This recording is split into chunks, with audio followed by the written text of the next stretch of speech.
Welcome, everybody. Welcome, welcome, welcome. I'm going to give you a second to join the Zoom room and connect to audio. Looks like people are filtering in. Going to give you just one more moment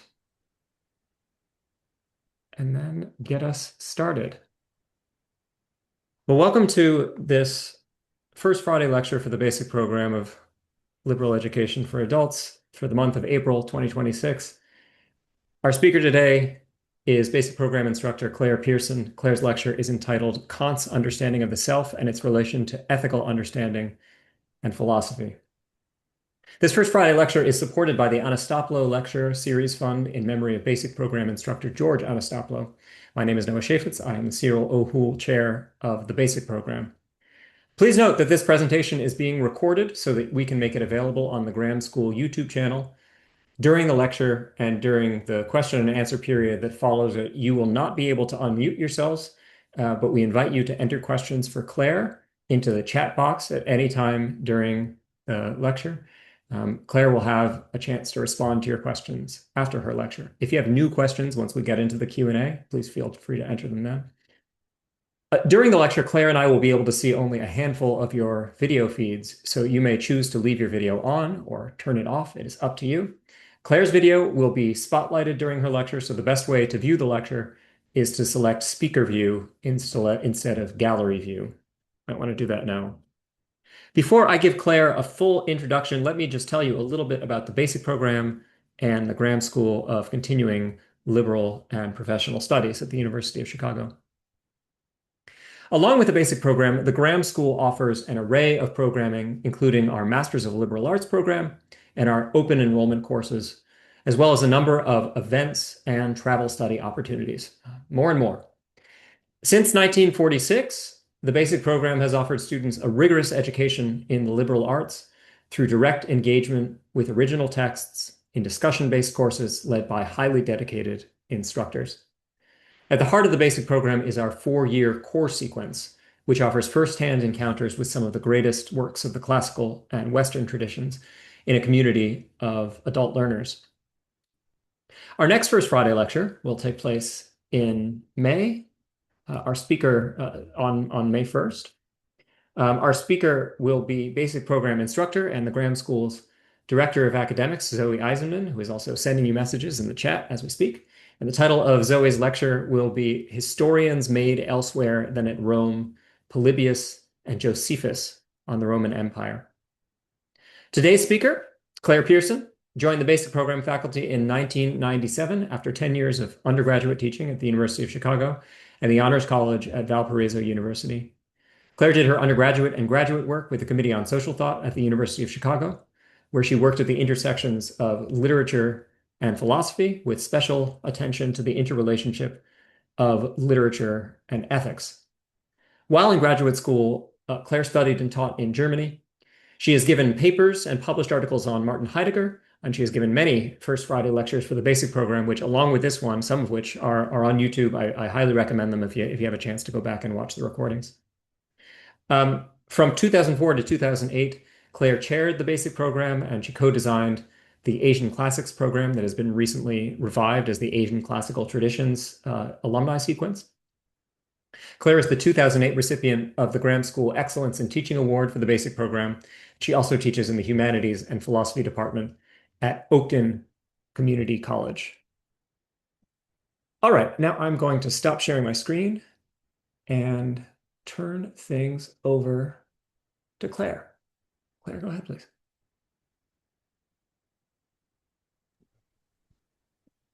Afternoon, everybody.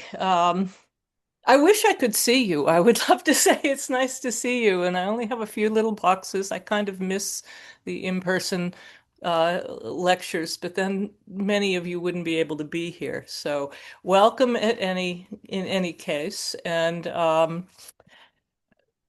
let me start by saying I'm not expecting. I know that a number of you do know some Kant and are familiar with texts like the Critique of Pure Reason. I'm not expecting anybody necessarily to have read it. So I'm going to try to do the difficult task of using the critique, well, uh, trying to give a very distilled and hopefully clear explanation of the principles that I want to refer to that then carry over into Kant's ethics, and that he builds on here. Um, One of the impetuses for doing this talk is that it's a combination of things. Some of the most uplifting and inspiring and interesting and beautiful parts of the first critique, of the Critique of Pure Reason, and yes, it can be beautiful and uplifting and inspiring, as strange as that might sound, um, have to do with what Kant is setting up actually, in the relationship of the critique to what is going to be, um, human practical reason in our ethical relationship to the world. And it's striking the extent to which, at the end of the Transcendental Dialectic, he starts talking about this work that he hasn't even begun yet. He starts talking about not theoretical reason, which is the basis for the Critique of Pure Reason, but practical reason, and how well the ideas that he is discussing in the dialectic, have very limited use in theoretical reason, and we have to understand the limits of our reason. They actually come into their own when we get to the moral philosophy. And at the same time, having taught at least Kant's grounding for the metaphysics of morals, both in the basic program and elsewhere, more times than I can remember, it's an almost universal experience that people struggle with certain aspects of that text and can react fairly negatively to the way in which, even if they think it's interesting, people will react negatively to the way in which Kant makes morality seemingly purely a matter of reason, and the way in which he distinguishes that from, what we can take and respond to in the world of experience. And so, what I want to do today is dig into the parts of the structure and the parts of the Critique of Pure Reason that help us make sense of why Kant makes the decisions he makes when it comes to moral reasoning and our ability to act in the world. And, why also it's not quite as narrow and restrictive as people tend to assume it is when they read the moral philosophy, and particularly the grounding for the metaphysics of morals, without knowing the critical background that he's laid down in the Critique of Pure Reason. I want to start by sort of laying out, a little bit of background. The Critique of Pure Reason and the whole critical system that Kant writes growing out of that, it's formed by three critiques: the Critique of Pure Reason, the Critique of Practical Reason, and the Critique of Judgment, um, are one of the most powerful and impressive, instances of real systematic thinking in the history of Western thought. And, to my thinking, it's comparable really only to Aristotle. Aristotle, who wrote on everything, who has works that cover the spectrum of everything, and who has what I would really claim is a fairly consistent and unified understanding of the world, although he doesn't set out to give us one simple system. The mind of Aristotle is incredibly impressive, and I think we can say the same thing about Kant. When you read him and you see what he is doing, it's hard not to be in awe of his intellect and his ambition, and the way he is able to take really massive amounts of material and unusual approaches to it and pull it together into something that's comprehensive. Um, the Critique of Pure Reason, on the face of it, is really about the possibility and limits of theoretical reason. It's about explaining what reason is in relation to the world around us, the empirical world around us, and what we can and can't know and why. And it doesn't set out on the face of it to talk about anything beyond, say, science and the limits of knowledge, our relationship to the world that allows us to do hard science and to understand the limits to what we can know about that world. Uh,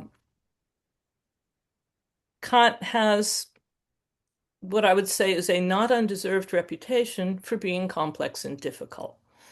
And it's not surprising that philosophers who've read him have a lot of arguments about what he is actually doing and what he means and how consistent he is. Um, and he has managed to sort of lie at the basis of a number of somewhat divergent approaches to philosophy, both in the sense of being used as one of the inspirations for the Anglo-analytic movement into the push to think of philosophy in purely logical terms and to work to restrict the work of philosophy in that way, but at the same time inspiring continental phenomenology and the movement that then goes through and takes philosophy in a totally different direction.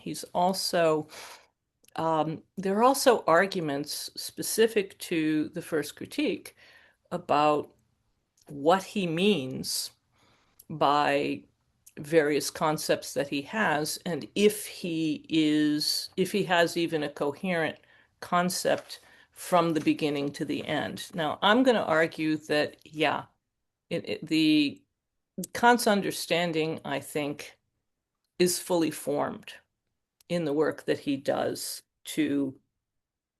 um, to write the Critique of Pure Reason.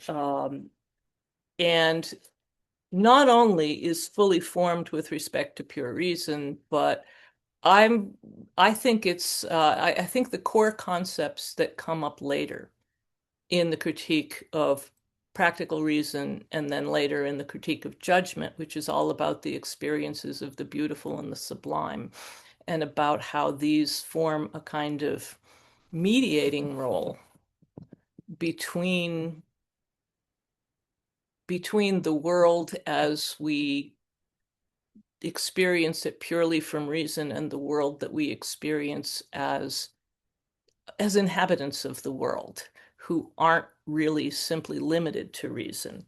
Um, there's a sense in which it's all there from the beginning.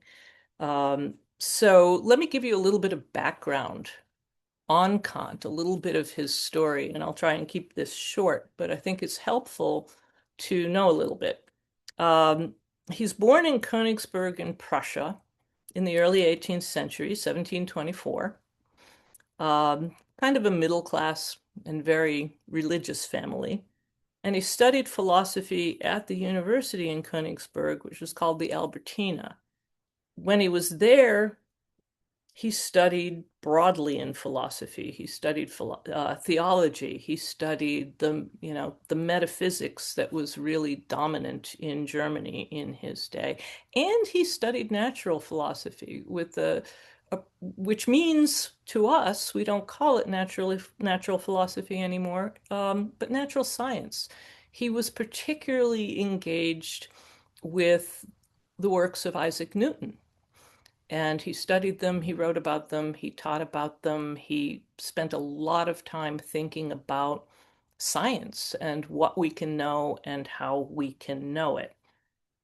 So he bridges the gaps in a certain way between, Leibniz as a kind of metaphysical thinker through Wolff's interpretation of Leibniz, which was really popular in his day, and Newton, he's theoretical as well, certainly, but really concerned with knowledge of the natural world rather than knowledge of ultimate realities. And he even writes at the end of his time in the university, he even writes and publishes a work that deals in particular with an argument between Leibniz and Newton about the nature of force. Um, so that's his starting point. After he graduates, he spends some time tutoring in private homes, which was fairly usual for philosophers in Germany. They get the degree and then they'd have to hire themselves out as a private tutor. And in 1755, when he's 31 years old, he becomes an unsalaried lecturer at the university, at the Albertina. A tough position because in order to earn any money, he had to be voluntarily paid by his students who would pay him or not, and the amount that they felt that they could afford and his teaching was worth. It's a crazy system for running a university, but that was common as well. And he was in that position for 15 years. Luckily, he was really popular. So he did not starve, and he was able to teach a lot of classes and do a fair amount of writing. He was also popularly known as a very genial man who had a great sense of humor and was highly likable, which might surprise people who've struggled with Kant. Um, and he moves on in those 15 years. He publishes science-related works at first, and even what gets called a major work on science that flops because the publisher goes bankrupt and it can't be distributed. And so he never breaks through with that, and he turns more and more to works on theology and morality. Interestingly enough, his early concept of morality, for those of you who know the grounding and know what Kant does with morality, his early position on morality is very Epicurean. He looks at morality as something which is guided by pleasure and pain and our relationship to emotions which are sort of weak emotions which are tied to our experience of pleasure and pain in the world. Um, by 17 uh, by 1776, when he is working on Aristotelianism and he's reading Moses Mendelssohn's sort of rewriting of the Phaedo, of Plato's Phaedo, and his co-opting and rewriting of it, and he starts studying Plato and really encountering Plato. And I personally think that this was really influential on his thinking. He simultaneously starts radically reimagining and revising his entire position on morality. Um, at the same time, in his teaching, he spends a lot of time working on Rousseau, who he is very taken with. He's a lifelong admirer of Rousseau, and um, and eventually also first through critical readers and people who base things on Hume, and then directly through Hume, he encounters the works of David Hume. And Hume's critical work, A Treatise on Human Nature, shook him up and provoked him in him an entire rethinking of everything he had done in philosophy up till then. Um, in the preface to the Critique of Pure Reason, he introduces the work in part by saying that the writing of this is prompted by his reading of Hume, who woke him from his dogmatic slumber. And in fact, induces him to rethink everything he has ever really thought about philosophy, and to try to approach it from a way that would hold up to Hume's well thought out and valid criticisms, you have to say. So in 1770, finally, when he is 46 years old, he's promoted to an actual paying position as a chair in philosophy. He's promoted to the chair of logic and physics. And as part of this, in a German university, you write an inaugural dissertation, which is representative of your independent thinking that got you there. And his inaugural dissertation is on the form and principles of the sensible and intelligible world. What is the world that we sense, and what is the world that we can understand? And this work begins to lay the foundation of what he does in the Critique of Pure Reason. It's in many ways a dramatic shift away from his early work and all his earlier thinking. Um, a year later, in 1771, he writes to a friend. This is early in 1771, and he writes to a friend, and he announces that he's in the middle of writing a work that radically rethinks what our relationship is to the world and what is knowable and why. And he expects to be done in 3 months. I love that part. um, he'll finish this whole task in 3 months. 10 years later, in 1781, having worked on almost nothing in the meantime except the Critique of Pure Reason, he finally publishes this first critique. And it falls flat. Nobody understands it.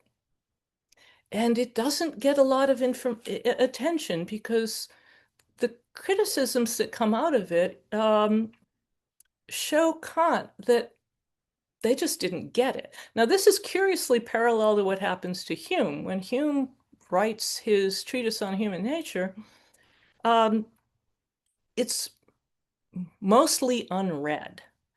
And where people read it, it seems like the dominant effect of that on his reputation as a philosopher in England is that they immediately take him as an unrepentant atheist and deny him any possibility of a teaching position at the university.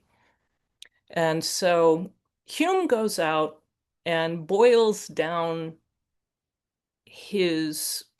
the key points of his treatise into some smaller, more digestible pieces where he attempts to make things more clear, and this begins then to get him more attention, although he's never given a university position. And Kant does something very much the same. 2 years after he's published the Critique of Pure Reason, he writes the Prolegomena to Any Future Metaphysics, which is a kind of summary of what he's trying to do. It's a brief depiction of what the project in the Critique of Pure Reason is. 2 years after that, he writes the grounding for the Metaphysics of Morals. That's in 1785. And 2 years after that, he writes the Critique of Practical Reason. And 2 years after that, he publishes the Critique of Judgment. And that's kind of a capstone on 20 years of involvement in his whole critical project. And at the same time, in between those, he's publishing a lot of lectures and other relevant material that, to a large degree, not exclusively, but to a large degree, adds issues to the practical questions. It adds a political philosophy, or the basis of a political philosophy. It adds reflections on human history. It adds questions about the meaning of enlightenment, and a variety of things like that. So most of the work that he's really known for comes from or is grounded in this particular period. So from there, let's move and take a look at what Kant is doing in the Critique of Pure Reason. One of the takeaways that I have from the creativity and the speed of the publication of all the critical works after this 10-year period of intense work is that the vision of the whole is already there in the first critique. He's done the core work of understanding the vast majority of where he wants to go with this over the whole project. And that's a bit important for the relationship between the critique of pure reason and the critique of practical reason and grounding for the metaphysics of morals. In the preface, I think it's the preface, it might be the introduction, I didn't jot that down, to the Critique of Pure Reason, he characterizes his project as the equivalent of a Copernican revolution in philosophy. Again, the impetus to do this is Hume. He's very convinced by Hume's arguments that deny that we can understand anything outside of simple pure mathematics that isn't grounded in direct experience in the world. And that because of that, the common concepts of cause and effect, of force, of and with these, of God, of the soul, of human free will, or even natural determinism, are off limits. They're unjustified. They're things that we can't actually claim real rational knowledge of because they go beyond the bounds of experience. And on top of that, if we can't talk about cause and effect and forces, we can't do the kind of natural science that Newton wants to do. We can't come up with a natural science, even an empirically based natural science, that is in any way dependent on or aimed at describing how forces work in the world and their relation to matter, and coming up with predictable, lawful systems of what's going to happen that give us in any way real knowledge that we can claim. Hume's also actually argues that because everything has to be grounded in experience, and our experience can never be complete, that we can't make any claims about universality or necessity. We can't make any assumption that the world as we have experienced it thus far is going to look like what comes next. There's always the possibility that future experience can deviate significantly from the world as we've experienced it so far. Um, these are issues that trouble Kant. They're also a threat, he thinks, to the possibility of anything that looks like a universal moral philosophy. We can't make universal moral claims. We can't say something is definitively right and wrong. Everything instead um, has to be distilled through our experience in terms of habit. Um, well, he's willing to give Kant full credence on the claim that everything must be, that we can't make any valid claims that aren't going to be based in experience. He's not willing to let go of a lawful natural science. He's not willing to let go of the usefulness of concepts like cause and effect or of any kind of universal morality. So, what he proposes here is that just as Copernicus revolutionizes astronomy by recognizing these crazy problems that come in trying to understand the world as, or the universe as revolving around the Earth. And instead, he proposes, shockingly to the church, that the Earth revolves around the sun, that we are not the center of the universe. Kant proposes that we need to reconsider the traditional belief that the mind actually perceives objects in the world as they really are, that what reason does is grasp reality. Instead, we need to shift our perspective to posit that the objects of our experience actually have to conform to our knowledge. Um, and therefore, what we experience is not reality in the sense that we would normally take it. What we experience is a set of appearances that we only have access to the degree to which our conscious understanding is capable of making sense of them.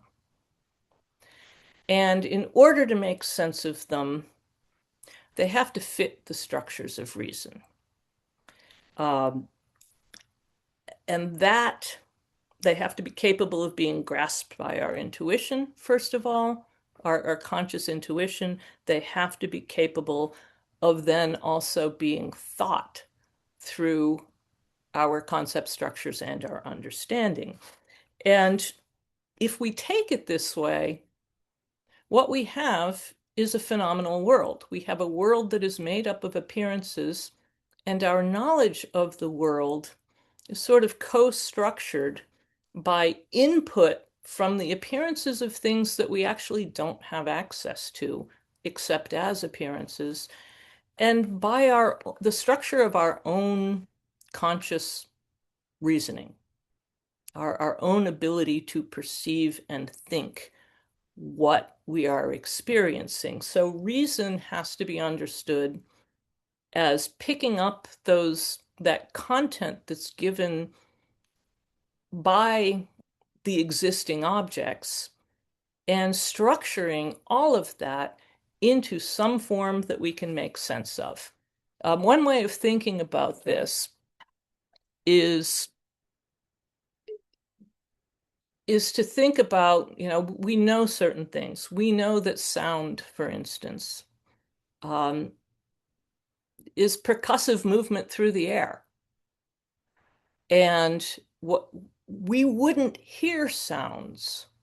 It's vibrations in the air and percussion, and we wouldn't hear sounds at all unless what our ear and brain did with those sounds is to translate those into hearing, into tones, into pitches, into all the aspects of what we actually hear as people who can hear. Um, We know that other animals hear entirely different kinds, they hear different things, that different levels of vibration and frequencies that we don't have access to as human beings. Um, our Not only is sound different from what we see as producing that sound, what we see as causing us to experience things as sound, as voice, as music, as any kind of sound. Um, but we don't hear the whole of it. There are all kinds of frequencies that we can't hear at all. There are frequencies that some animals can hear, like dogs with high-pitched whistles, and we can't. And this is true of everything we experience. Every form of experience um, is dependent on our capacity to perceive it and make sense of it. We can't assume that our experience actually looks like the thing that we are experiencing. So that's the core insight there. Um, so what what does this do for our understanding of the world? It's a radical challenge to existing philosophy, and it's taken and seen from the outset as a radical challenge and a disturbing one to many people to philosophy as it's normally been done. But there are several structures. There are four important moments to how the mind structures the appearances that it that give it its content. And the first of these, and the most radical one, possibly, is what we find when we ask, how are we conscious of anything at all? And Kant's answer to how are we conscious of anything at all is that we're conscious of things that are not mental, that are outside of us and not mental, only to the extent to which we can think them through the template of space. Space exists in our structures of reason, just as, given as geometry, given as the concepts that we encounter geometrically and that we have as a structure of reason. Space isn't something that exists in the world. Space is a form in our reason that enables us to locate the not us, the not mental, in some kind of comprehensible template in relationship to us and to begin to think it. We can think about how Descartes defines matter. Matter is extended substance. It's something that exists in a way that is extended, it has shape, it occupies space. And that's all we know about matter. Um, this also in a certain way corresponds with what Aristotle says about matter. When Aristotle talks about how we understand the world, he says everything that we are capable of experiencing, we experience as a combination of matter and form. The form is the part that we can understand with our minds. The matter is the stuff that resists our understanding. And that's all we can know about it, that there's something there, some form of part of reality that our minds can't directly grasp. And so Kant is, even though it seems strange to a lot of people to say space doesn't really exist, it's a form of our ability to think the world, especially the world outside of us, the material world. Um, he's not really diverging entirely from the whole, some of the key moments in the history of thinking about what matter is and what spatiality is. It also goes back, in a sense, to the whole Greek Pythagorean and Platonic understanding of the relationship of math to our experience of the world. There are resonances there because what gets claimed is, in a short version, what gets claimed is that numbers, shapes, geometry, the structures of the mind. And in the Republic, Socrates even takes this as far as an anticipation of Newtonian physics. The rules of Newtonian physics, which are based on an extension of Euclidean geometry into the material world of bodies in motion, that all of these are in fact structures of the mind. And they have mental reality. They don't simply correspond directly to things in the world. And they're certainly not derived from things in the world. They're prior to things in the world in an important sense.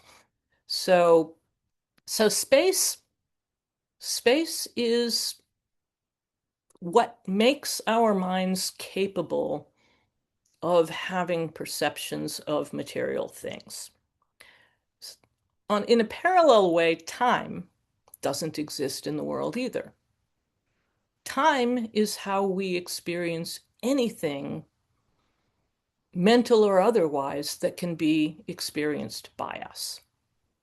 Time, time is a template, another kind of template, mathematical, numerical, that the mind applies to every object of experience, whether it's mental or physical. There too, Kant is not really on radically crazy ground. We know from Augustine that Augustine makes arguments that our notions of time are they arise from our status as as creatures, as merely created. They don't belong in any sense to the nature of the ultimate reality that underlies what we are, and certainly not to the divine as any kind of basis of reality. Eternity is not endless time. Eternity is the absence of time. The fact that time cannot even be thought in uh, what eternity tries to, the way we try to imagine eternity from our part in it. Aristotle does something similar without the theology. Aristotle uses the concept of time as an attempt to, the mind's attempt to make sense of change. Things change. They change by altering, by transforming. They change by moving around in space. And time is just the measure of the motion. Time is the way in which the mind can measure and track and make sense of change. And this is actually, in a certain sense, very like what Kant does with time. But by starting out by saying the only way we can even become conscious of anything at all in the world is by thinking the things, by being aware of things under the mental structures of space and the mental structure of time. Um, and time and space don't belong to the world. They're not real in the sense of something that exists outside of us and characterizes the actual nature of things. They're only functions of our ability to think and understand them. This is hugely consequential. It's counterintuitive for a lot of people. We're used to taking these as realities, but it's going to be hugely consequential. It's going to mean everything for Kant. From there, I got to speed this up. From there, we have a couple of other stages. The mind also gives us core templates, the structure of how we can make sense of and categorize and form concepts from the input that comes to us as external appearances. And concept structures allow us to apply number to things, to count, to say this is one, this is more than one, this is, etc. It allows us to determine particular kinds of qualities. This has color, this does not have color, it doesn't apply to that. This is, and qualities have more or less intensity.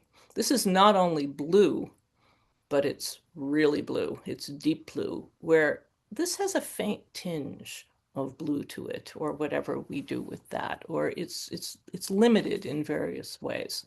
So we have those structures of number, of quality, that also allow us to start to create concepts.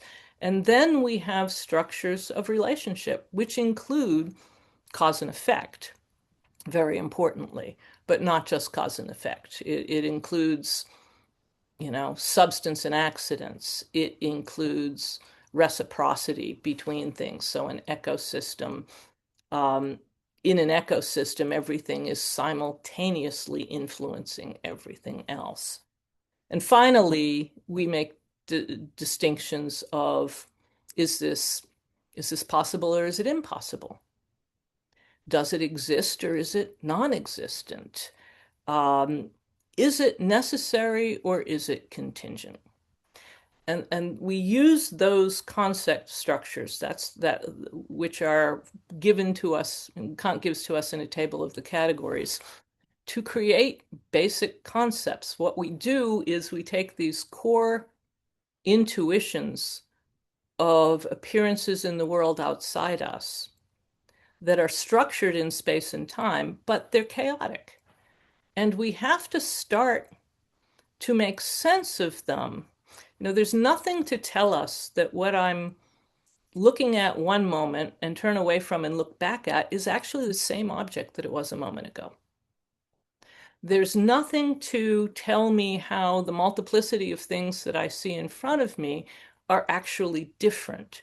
There's nothing to tell me that, say, for instance, I have twin daughters. Say, for instance, I see one of them over there and one of them over there, and hey, they really look alike. How do I know that they're not really the same person, when they're occupying different places in space? Um, we have to take the raw input and start to create unified concepts and unified relationships between those concepts, um, and judgments about how things relate to each other and how our understanding relates to the world, until what we start to get is a unified, comprehensible experience. Without the work of the mind, we don't have a unity to our experience. Um, the final step of this is the contribution of principles of pure reason. Pure reason, Kant defines importantly as a capacity for universal laws or general rules. Reason is active, reason legislates. Um, there are two things that are implied by that. One, or that are entailed in that. One is that we are active. When we make sense of the world, we are acting on the world. And in order to be active, and we're active as through the activity of reason, and in order to be active, we have to exist. We can't perceive anything unless we also exist. And in this case, even though we don't directly perceive the way our mind structures our experience, we know that it does. And what that means is that most of what we know of ourselves, our feelings, our physical bodies, our interactions with the world, are part of the appearances of the world. But underlying that is the reality that we exist as something that acts independently. It's not it's not transformable into mere appearance. We have a self, and that self acts by organizing things according to the dictates of reason, according to universal laws, for the sake of getting some kind of unified understanding of everything around us. And so the only thing that we can know about our real self as we exist outside of the world, the phenomenal world, is that we're conscious and rational and rational actors. We don't have any content to add to that, and it certainly doesn't tell us everything that we need to know about what we are. But we do have that little piece. That goes together with everything that we can experience in the world that we experience only as appearances that we're struggling to make sense of and that we're putting together into a unity and into a theory. This is important because when we come to the grounding, a lot of people wonder why Kant has to insist that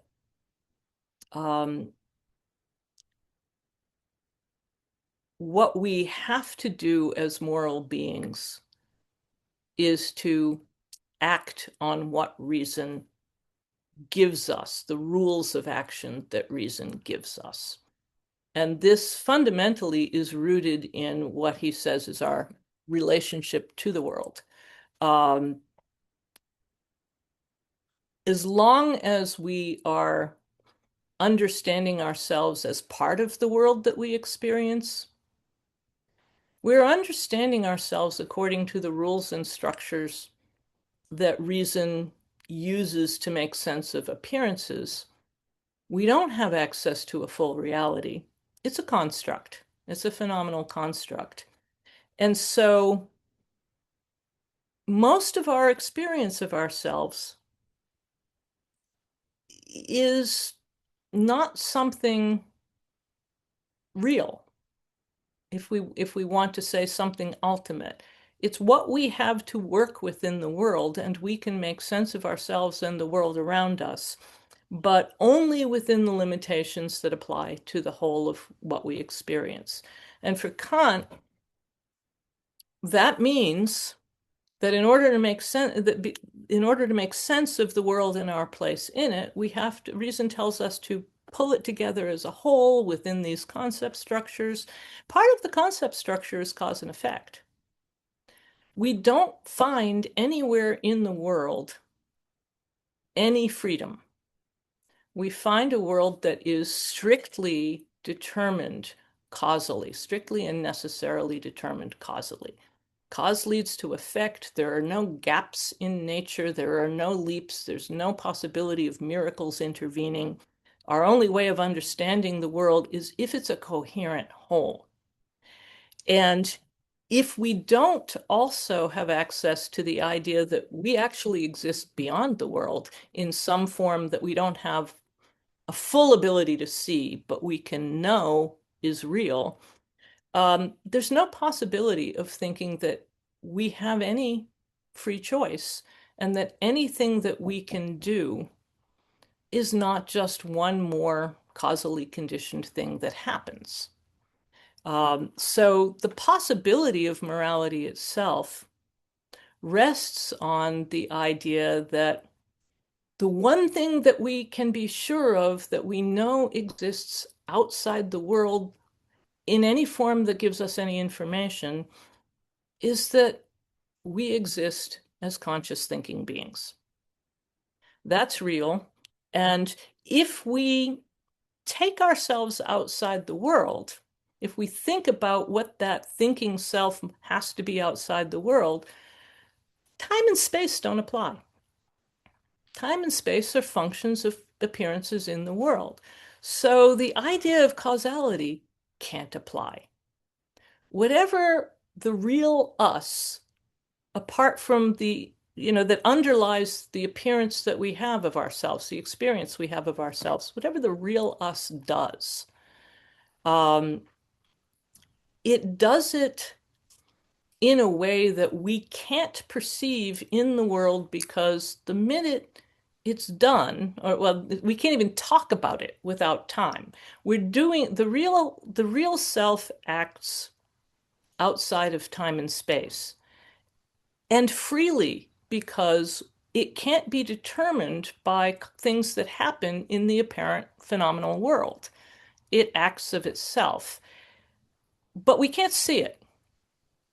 We can't have any experience of it. The real self, um, the the real self can be understood. We don't know this for sure. The real self can be understood as capable of influencing the world through its own action in ways that we never directly perceive in the world. Um, and this is critical to the very possibility of morality. But the real self, the only thing we know about the real self is that it reasons. It acts through the structures of reason. It legislates universal laws of reason. And so when we talk about freedom, we have to understand it as autonomy, as following the rules that reason gives to itself, that the self gives to itself as a rational being, and not as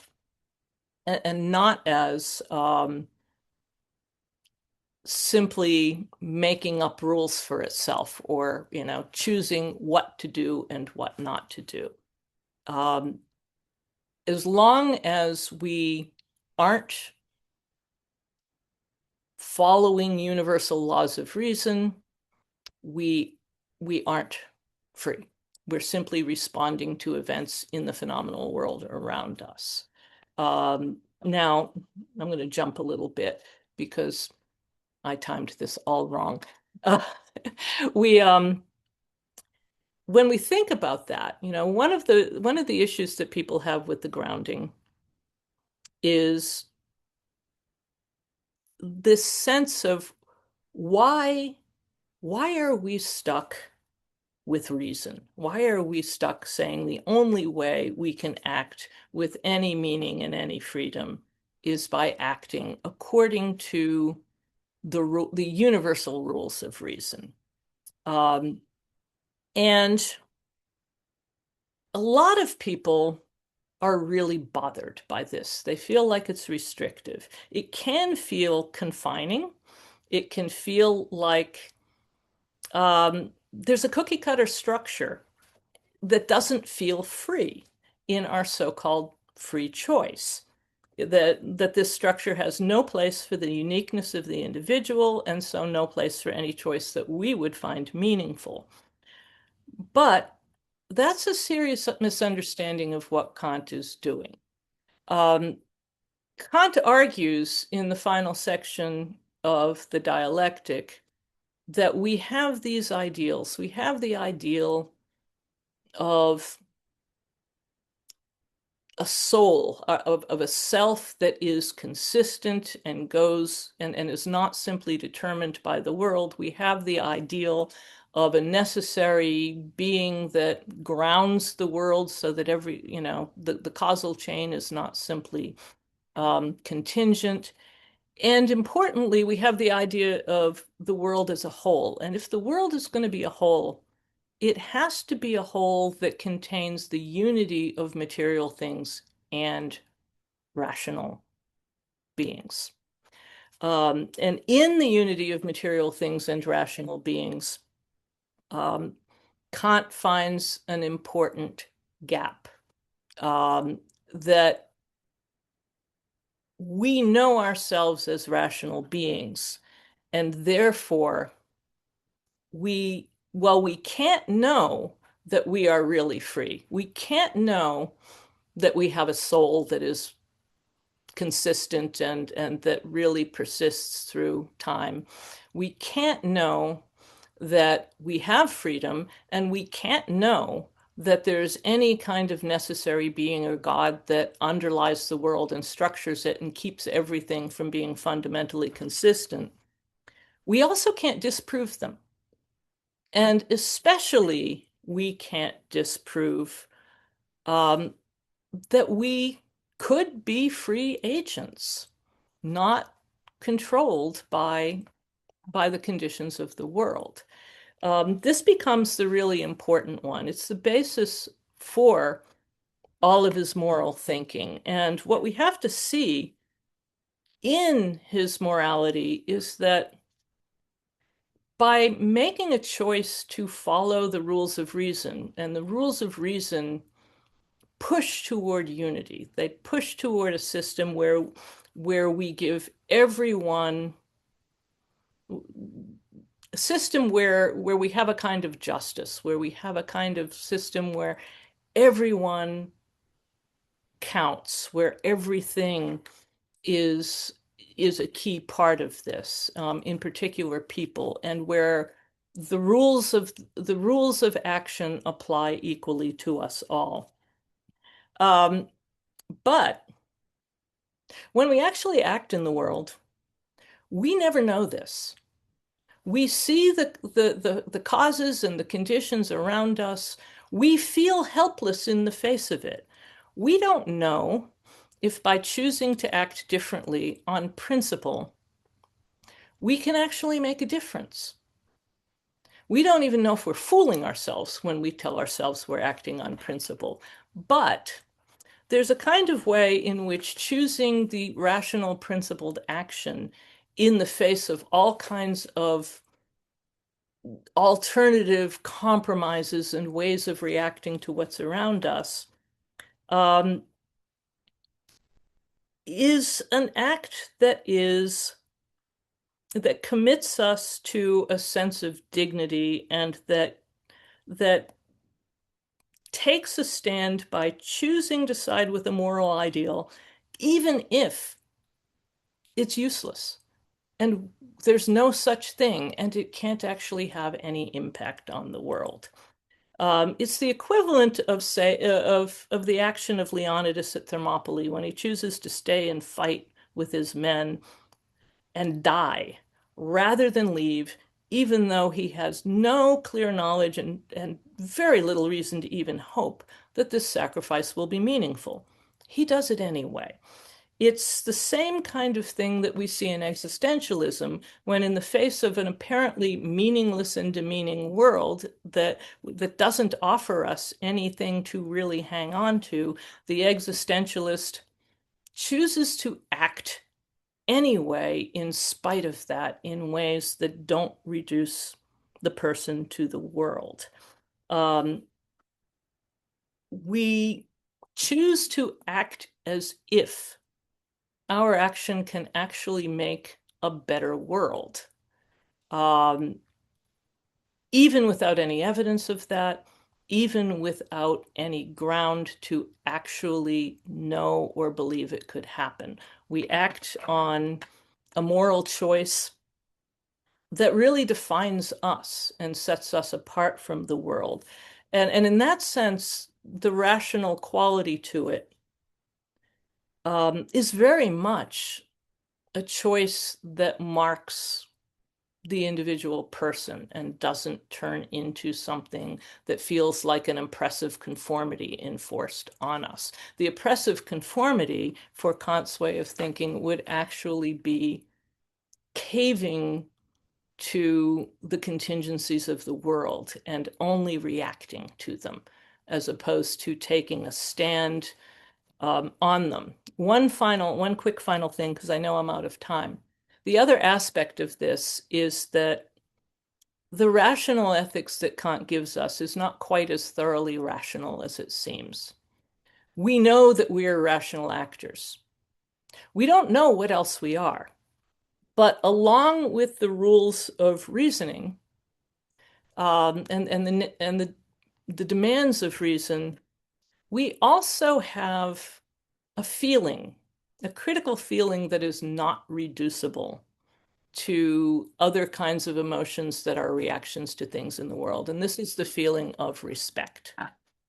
We're motivated fundamentally to make our choices by feeling. And here, um, this is a feeling that doesn't seem necessarily to have any basis in the world, but it resembles a lot in many ways. It resembles what Plato sees in the idea of the good, what Aristotle argues is a fundamental grasp that comes in practical wisdom of an aim, a necessary aim that guides us and restricts our choices to some conception of good.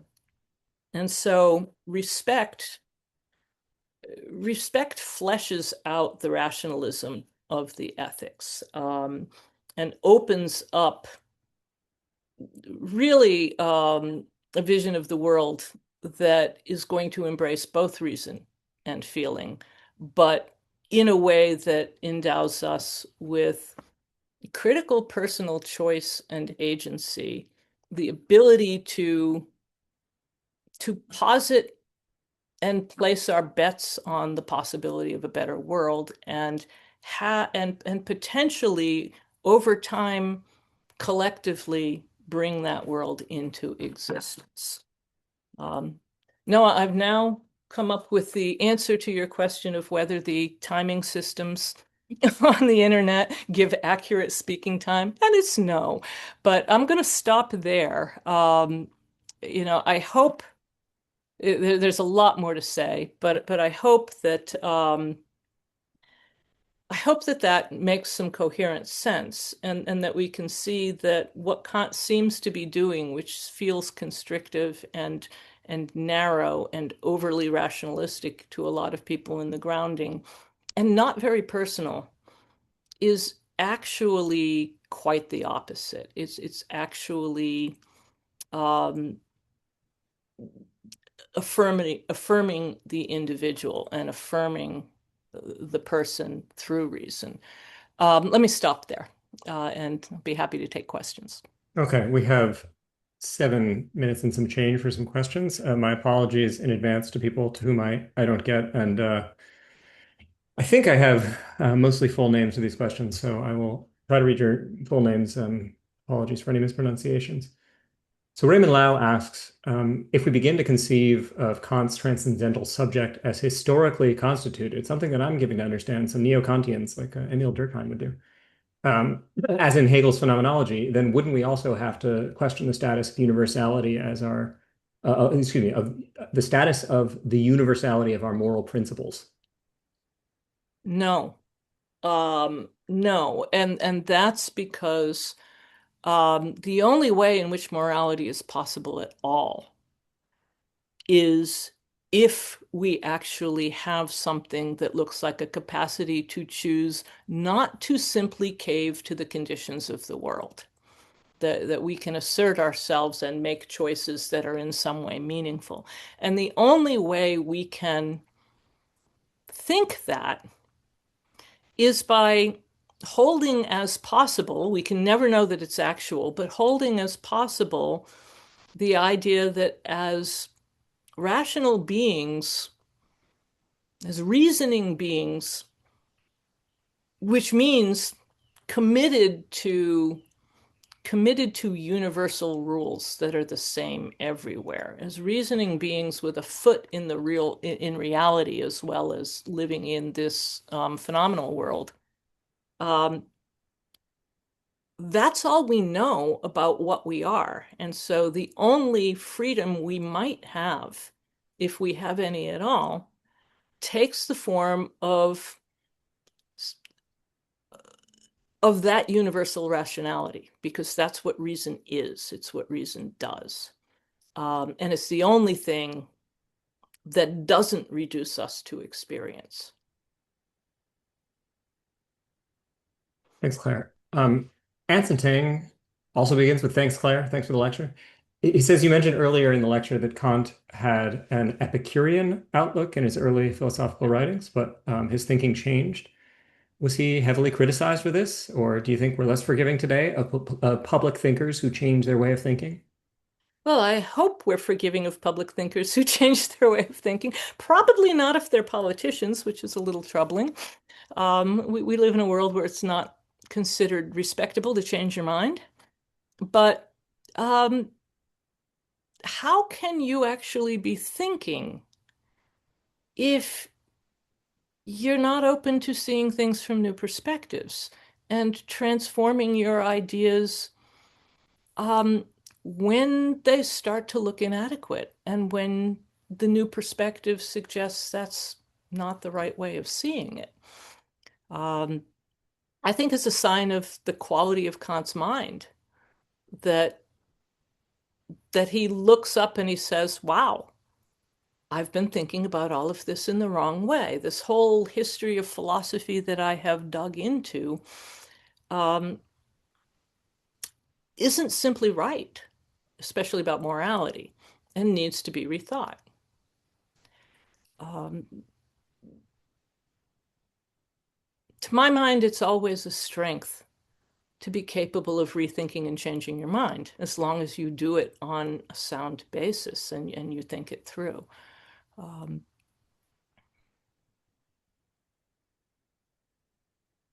Thanks, Claire. Um,